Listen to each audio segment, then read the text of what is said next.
Hey guys, welcome back to the channel. Just got back out here at my buddy's house. We've been finishing up, cleaning up behind me here with the V1000, kind of behind the scenes. I don't have that video up yet, but we did just get back with some really cool auction stuff. If you've seen my previous video, we bought some cool stuff while we were at the beach, and we just got back here with that. We're fixing to start unloading some of it, but the first thing we're going to unload and jump into is our wood chipper that we got. So we're gonna go get that unloaded, start getting it hooked up. We're gonna jump right into this thing, see what this wood chipper is all about.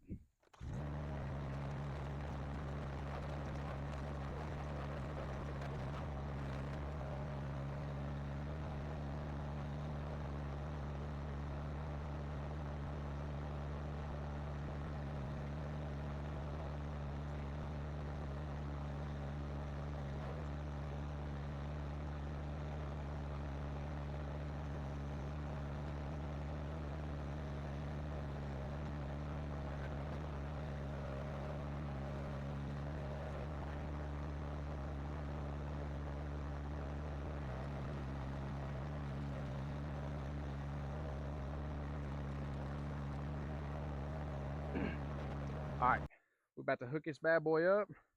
We're gonna see what she'll do. Let's get it.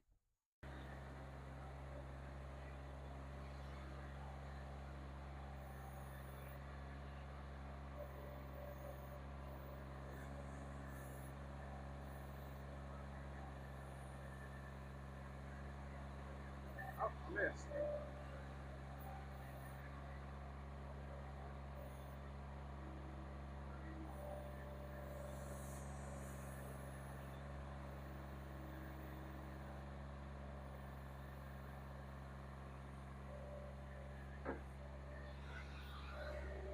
It's like a glove.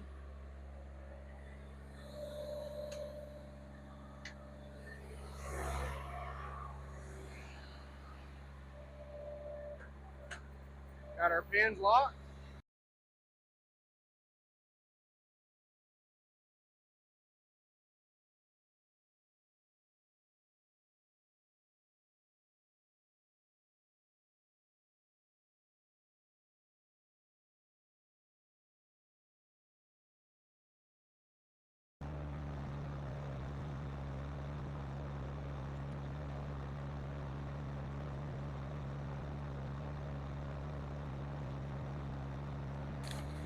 Well, once again, I forgot my protective gear, so we made do with what we could round up. Got some nice gloves. I'm in shorts. We got this DOT approved helmet, keep our noggin safe, and we got these nice safety glasses. So we're going to keep it kind of light today in this video, or this portion, just because we're not completely properly equipped. But we're too anxious to try this thing out, so we're going to do some small stuff.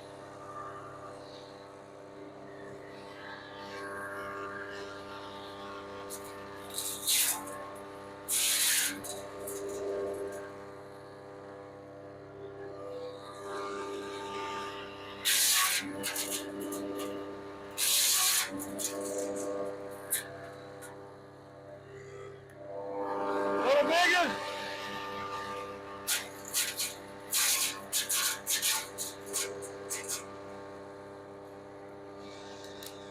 A little bigger.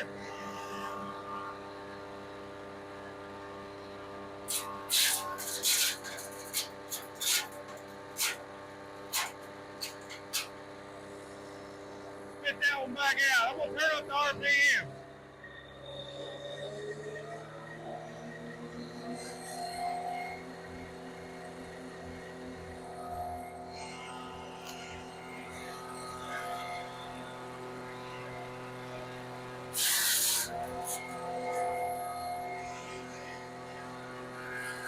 Probably a little bit with an inch.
All right, so we burnt through that little pile pretty quickly. So I went and got us another pile. Pretty impressed so far. I can definitely tell you this thing is dangerous. So wear proper equipment or proper apparel. But we got us another pile. I'm going to change the camera angle for you guys. So this should be pretty good. And I did notice when I cranked the RPMs up, this thing was humming. I was curious if the RPMs would change it for if it was just constant. But yeah, the higher RPMs did make it turn quicker. But even at low idle, the thing was humming and doing fine. But let's fire it back up, put some of this bigger stuff in, and hopefully we don't break our phone.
Couple little bigger pieces in.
So I know what y'all are probably thinking.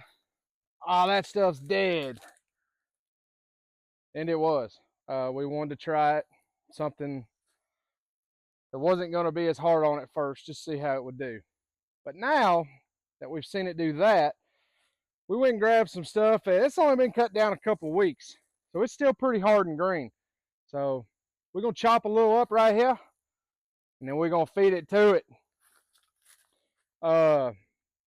I'll cut it up since I've got on the proper safety gear.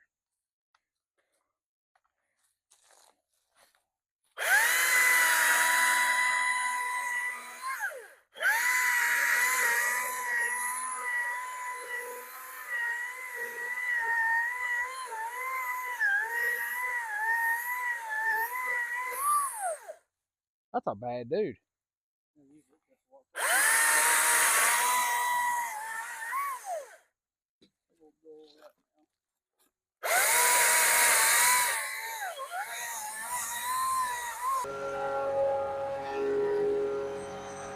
It's either gonna eat it or it's gonna explode.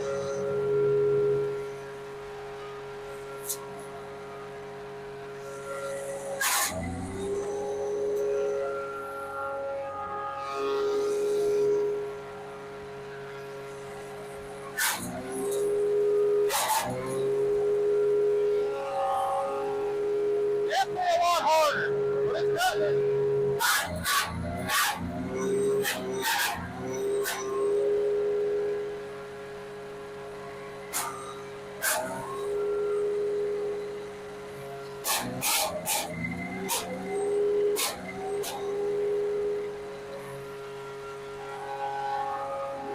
I told you they were green.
How open?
Well, that's going to wrap up our video on our auction wood chipper. My honest thoughts, it performed better than I expected. But I knew if it was going to perform, it was going to perform on this machine. The real test will probably be on an auction skid steer, but I think it'll run it. I honestly don't have a doubt in my mind that it will. The reason I say that is this attachment is stationary, so you hook it up to the machine, you fire your auxiliaries up, turn your throttle all the way up, and you just sit there. there's no moving any other components on the machine with running this attachment. So I don't see a reason why at least the 23 horsepower engine and 2 pump wouldn't run it. But I've got one, so we're going to test it and find out. The only negative thing I'll say about this particular chipper, the Future brand, is, and keep this in mind if you buy one, but I think parts will be hard to get. And I know for a fact that Durette's wood chipper is not the same, so parts are not going to be compatible. But Future is one of the only Chinese companies sending stuff to the auctions that I've still been unable to even find any info of how to get a hold of them. I have a phone number contact for about all the other brands, but Future, I've never found anything. So if you can't get in contact with them, you can't ask for parts, even if you're buying them. So that's probably my only downfall to this. After looking at it a little bit, the blades, you're going to be replacing blades, obviously. So maybe there's an option on Amazon. I'm going to do some research. I'm going to take these blades off, do some measurements. I'm going to get on Amazon. I'm going to see if I can find an option. And if I can, then I'll do a follow-up video on that, because as of right now, that's the only flaw to this attachment, in my opinion, is not being able to source parts. But if you can snatch one up cheap and you've got a use for it, I think I showed you guys what it'll do. It says on there 1 to 3 inch or up to 3 inch. I don't think I put anything quite 3 inches in there, and I think it might struggle a little bit with 3 inches, but I think it would probably do it. But I don't know how long this thing would last if you were just consistently cutting up 3 inch stuff, because it liked the small stuff, no problem, spit it right out. The big stuff, it did it, but it struggled. So I don't know how long it would hold up if you were just cutting stuff like that. This thing's going to be handy for small treetops, limbs, stuff like that. But as always, man, guys, thanks for watching, and hit that like and subscribe, and we'll see you in the next one.